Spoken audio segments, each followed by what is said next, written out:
This is Dabu7 with an earthquake update.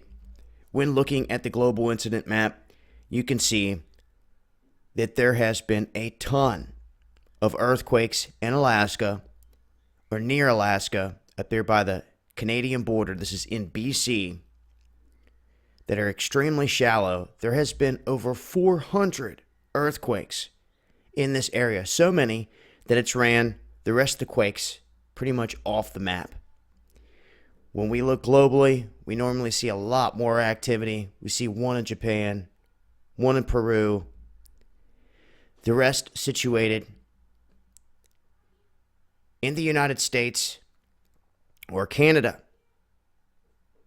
with the areas down here in Southern California that are always swarming, looking a lot quieter, simply because this swarm up here has been releasing so many quakes.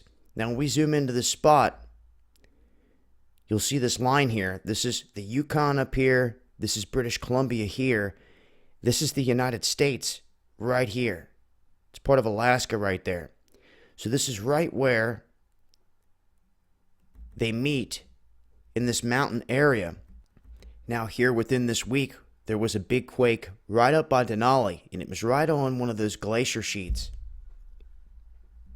And if you look here, you can see that this area isn't completely covered, so to speak, with ice and or snow. And when we zoom in down here, this does not look to be a fracking region or anything like that. It has others asking, is there some kind of testing going on underground? That's a very real possibility. Now, of course, that would mean there would have to be some kind of hidden base up here in this region, something going on underground. One thing is for sure, though, these quakes are super shallow. Some of them registering at 0. Other people were making comments, what happens when it's a negative? Does that mean it's above ground level? This depends on the situation, where it's hitting. Oftentimes you would think that, but with no details coming out of this area in terms of this quake swarm, we're just left to kind of guess at this point as to what could really be going on. As far as overlapping plates or fault lines up in this region, as you can see, these quakes are widespread, very shallow, and they're staying in this one pocket. Staying in this one pocket right here, not moving outside of this region. Nonetheless, that is a lot of earthquakes. It raises the question, what is going on?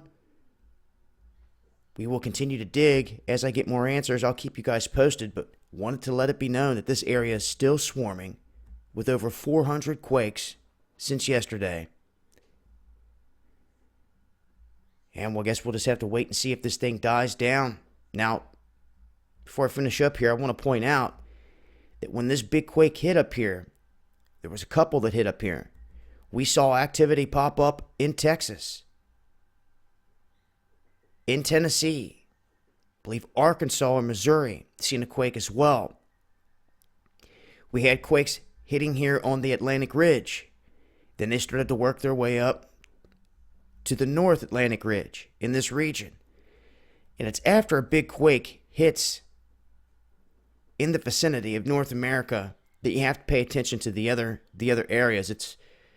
That's when I usually see these little quakes popping up in other areas or in odd spots, is after a big one jolts a nearby plate. But I will continue to watch this. I'll keep you guys posted if we see any other earthquake activity. One more look here up here near Denali. This is the region where we had witnessed, you see right there, Denali, we had witnessed a bigger quake last week. And here we have a 4.2 striking in this region as well. Let's go down here real quick and see that's only at a 12.5 depth, but that is right there at that glacier area in Denali. But this area up by Alaska seeing the most activity right now, I will leave a link. It's been Dabu7 with an earthquake update.